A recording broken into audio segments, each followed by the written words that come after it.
গত বছরের 19 অক্টোবর নিজের ফেসবুক পেজে একটি বিস্ফোরক স্ট্যাটাস দেন বাংলাদেশের অন্তর্বর্তী সরকারের কিংস পার্টি বলে পরিচিত জাতীয় নাগরিক পার্টি এনসিপির আহ্বায়ক নাহিদ ইসলাম।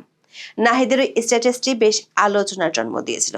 সেই স্ট্যাটাসে পিআর নিয়ে জামাত ইসলামের আন্দোলনকে একটি পরিকল্পিত রাজনৈতিক প্রতারণা বলে মন্তব্য করেছিলেন নাহিদ ইসলাম।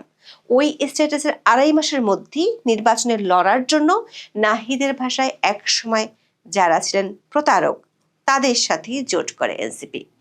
1 বছর আগে যাদের উদ্দেশ্যে বলেছিলেন জনগণ জামাতের উপর আস্থা রাখবে না, বছর ঘুরতে না ঘুরতেই সেই জামাতই এখন নাহিদের বড় ভরসা নির্বাচনে জেতার জন্য। জামাতের হাত ধরে নির্বাচনী বৈতরণী পার হতে চাওয়া নাহিদ ইসলাম এবার সরাসরি সেনাবাহিনী ও সেনাবাহিনীর সুপিরিয়র কমান্ডকে থ্রেট দিল। 8 ফেব্রুয়ারি বাংলাদেশ টেলিভিশনে সম্প্রচার হওয়া নির্বাচনী বক্তব্যে নাহিদ ইসলাম যেন অন্তর্বর্তী সরকারের মুখপাত্র হিসেবে বক্তব্য দিলেন। তুলে ধরলেন কাদের অসহযোগিতার জন্য অন্তর্বর্তী সরকার ব্যর্থ হয়েছে। জনাব নাহিদের দুঃখ, 2024 সালের 5ই আগস্ট জুডিশিয়ারি, সিভিল সার্ভিস ও পুলিশ বিভাগের শীর্ষ নেতৃত্ব ভেঙে পড়লেও ডিফেন্স সার্ভিস মানে প্রতিরক্ষা বাহিনী এখনো অটুট রয়েছে। নাহিদের অভিযোগ, বিভিন্ন বাহিনীর ভেতরে গুম, খুন, নির্যাতন, দুর্নীতি ও লুটপাটের সঙ্গে জড়িত লুকিয়ে থাকা অপরাধীদের জন্য ম্যাজিস্ট্রেসি ক্ষমতা দিয়ে অপারেশন ডেভিল হ্যান্ড শুরু করেও অপরাধীদের শনাক্ত করা, অস্ত্র উদ্ধার, গ্রেপ্তারের মতো কোনো উল্লেখযোগ্য সাফল্য পায়নি অন্তর্বর্তী সরকার। তিনি খুব পরিষ্কারভাবে বলেছেন, নিরাপত্তা বাহিনীর ভেতরে লুকিয়ে থাকা ফ্যাসিবাদের দোসররা তথ্য আলামত নষ্ট করে গুম কমিশনের তদন্ত ও বিচার প্রক্রিয়াকে বাধাগ্রস্ত করার চেষ্টা করছে। অন্তর্বর্তী সরকারের সঙ্গে বিভিন্ন ক্ষেত্রে এরা অসহযোগিতা করেই চলেছে। প্রশ্ন হলো, নির্বাচনের 3 দিন আগে হঠাৎ করে সেনাবাহিনীর ঊর্ধ্বতন কর্মকর্তাদের বিরুদ্ধে নাহিদ কেন এমন বিস্ফোরক মন্তব্য করলেন? এটি কি ভিন্ন কিছু ইঙ্গিত দেয়, নাকি আগের জামাত ইসলামের বিরুদ্ধে করা মন্তব্যের মতোই বাইরে এক ভিতরে আরেক কাহিনীকে তুলে ধরার ইঙ্গিত? বিস্তারিত জানতে চলুন যাওয়া যাক বিশ্লেষণে।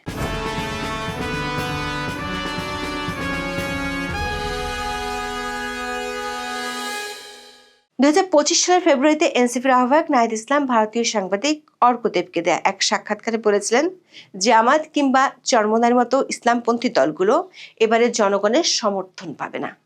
এরপর 31শে জুলাই নিজের ভেরিফাইড ফেসবুক অ্যাকাউন্টে নাহিদ ইসলাম ডাকসু ভিপি ও শিপি নেতা সাদিক কায়েমের কড়া সমালোচনা করে পোস্ট দেন।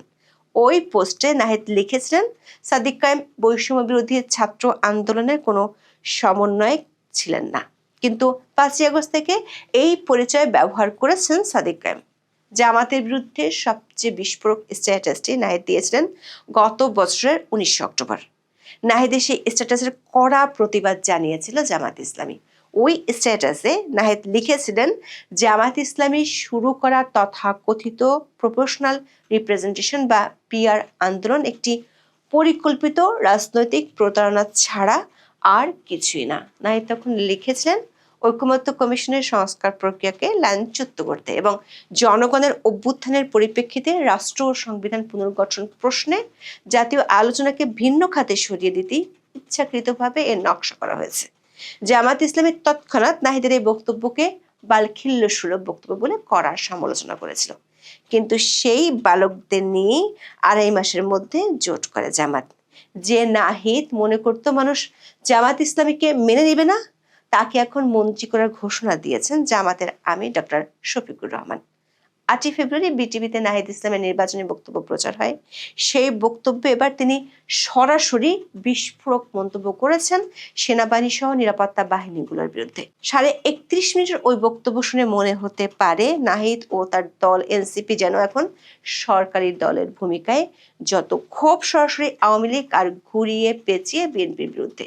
বক্তব্যের শুরুতে নাহিদ ইসলাম কেন জুলাই আন্দোলন হয়েছিল এবং কোন প্রেক্ষাপটে অন্তর্বর্তী সরকার ক্ষমতায় আসে, সাথে কেন তার দল নির্বাচনে লড়ছে সেটির ব্যাখ্যা দেন। এরপর নাহিদ দাবি করেন, বহু সামরিক বেসামরিক আমলা ও বিচারক এখনো বহাল তবিয়তে আছে। জুডিশিয়ারি, সিভিল সার্ভিস ও পুলিশ বিভাগের শীর্ষ নেতৃত্ব ভেঙে পড়লেও ডিফেন্স সার্ভিস এখনো অটুট রয়েছে। তবে হাজার হাজার খুনি, লুটেরা, অপরাধী সেনানিবাসে আশ্রয় নেওয়া, সেখান থেকে নিরাপদে দেশান্তরিত হওয়া, কর্মস্থল থেকে কিছু জেনারেলের পালিয়ে যাওয়া, অবসরপ্রাপ্তদের বাইরের দেশে আশ্রয় নেওয়া ছিল অনাকাঙ্ক্ষিত।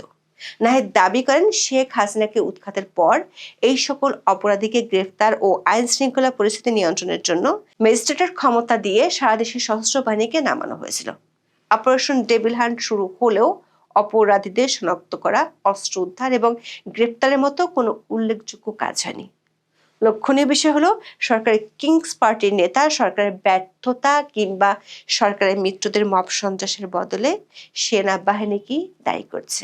সেনাবাহিনীর বিরুদ্ধে আরো একটি গুরুতর অভিযোগ করেছেন নাহিদ ইসলাম, সেটি হলো গুম বিষয়ক কমিশন 1000-850-টির বেশি অভিযোগ নিয়ে কাজ করছে। তার মতে দুঃখজনকভাবে নিরাপত্তা বাহিনীর ভেতরে লুকিয়ে থাকা ফ্যাসিবাদের দোসররা তথ্য ও আলামত নষ্ট করে তদন্ত ও বিচার প্রক্রিয়াকে বাধাগ্রস্ত করার চেষ্টা করছে। অন্তর্বর্তী সরকারের সঙ্গে বিভিন্ন ক্ষেত্রে এরা অসহযোগিতা করছে বলে দাবি করেন এনসিপির নেতা। এই কারণে নাহিদ বলেন, বিভিন্ন বাহিনীর ভেতরে গুম, খুন, নির্যাতন, দুর্নীতি ও লুটপাটের সঙ্গে জড়িত লুকিয়ে থাকা সকল অপরাধীকে শনাক্ত করা হবে। তদন্ত বিচার প্রক্রিয়া সম্পন্ন করে প্রকৃত দায়ীদের বিচারের আওতায় এনে শাস্তির বিধান করা হবে। নাহিদ ইসলাম তার বক্তব্যে সেনাবাহিনী নিয়ে আরো বলেছেন, শেখ হাসিনা তার শাসনামলে সশস্ত্র বাহিনীকে রাষ্ট্রের বহিঃশত্রুর বিরুদ্ধে ব্যবহার না করে দলীয় স্বার্থে নিজ দেশের সাধারণ মানুষের বিরুদ্ধে ব্যবহার করেছে। এর ফলে বাংলাদেশের সশস্ত্র বাহিনী কার্যত দুর্বল ও অকার্যকর হয়ে পড়ে। প্রশ্ন হলো, নাহিদ সেনাবাহিনী যে নেতৃত্বকে ইঙ্গিত করেছেন সেই শীর্ষ নেতৃত্বের অনেকটাই এখনো আগের মতোই রয়ে গেছে। তাহলে কি নাহিদ সেনাবাহিনীর সুপিরিয়র কমান্ডকে ইঙ্গিত করলেন? যদিও তিনি তার বক্তব্যে বর্তমান কিংবা সাবেক কোনো সেনা কর্মকর্তার নাম উল্লেখ করেনি। প্রশ্ন হলো, গত 18 মাসে কেন সেনাবাহিনীর উন্নতি হলো না? আবার সেই 18 মাসের সরকারে নাহিদ নিজেও ছিলেন। আবার নির্বাচনের একেবারে আগে কেন সেনাবাহিনীর বিরুদ্ধে নাহিদ কামান দাগালেন? বিচার থেকে প্রশাসন সবখানে শীর্ষ নেতৃত্ব ভেঙে পড়লেও শুধু প্রতিরক্ষা বাহিনীর নেতৃত্ব অটুট থাকায় নাহিদের দুঃখ বিলাসী বা কেন? দর্শক, এনসিপি জোট করেছে জামাত ইসলামীর সাথে, যে দলে কোনো নারী প্রার্থী নেই। অথচ নাহিদ বলেছেন নারীদের উচ্চ শিক্ষার জন্য তার দল আরো উদ্যোগ গ্রহণ করবে এবং নারীরা যাতে রাজনীতিতে আরো সুযোগ পায় সে ধরনের ব্যবস্থা গ্রহণ করা হবে, যেটা জুলাই সনদে তাদের প্রস্তাবনা ছিল বলে তিনি দাবি করেছেন। নারীদের দাবি অন্য রাজনৈতিক দলগুলোর সহযোগিতা না থাকার কারণে তারা সেটা এবার বাস্তবায়ন করতে পারেনি।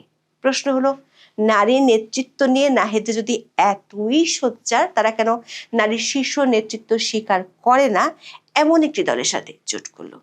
শেষ দিকে এসে নাম না নিলেও কৌশলে বিএনপির দিকে ইঙ্গিত করে বক্তব্য দেন নাহিদ ইসলাম। বলেন, গত 1.5 বছরে দেখেছেন কারা সংস্কারের বিরোধিতা করেছে, কারা নতুন বন্দোবস্ত প্রতিষ্ঠার বিরোধিতা করেছে, কারা পুরনো অর্থনৈতিক এবং রাজনৈতিক ব্যবস্থাকে আঁকড়ে ধরে রাখতে চেয়েছে।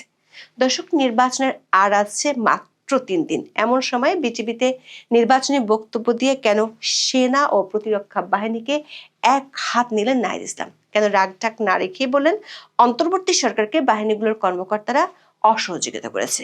গত 18 মাসে অন্তর্বর্তী সরকারের যে ব্যর্থতা, তার তেমন কিছুই দেখেন না নাহিদ ইসলাম। যেটুকু আছে সেটুকুর দায় বাহিনীগুলোর অসহযোগিতার উপর চাপালেন। এখন এই পর্যন্ত। সবাই ভালো থাকুন, সুস্থ থাকুন, নিরাপদে থাকুন। দেখা হবে আগামী পর্বে।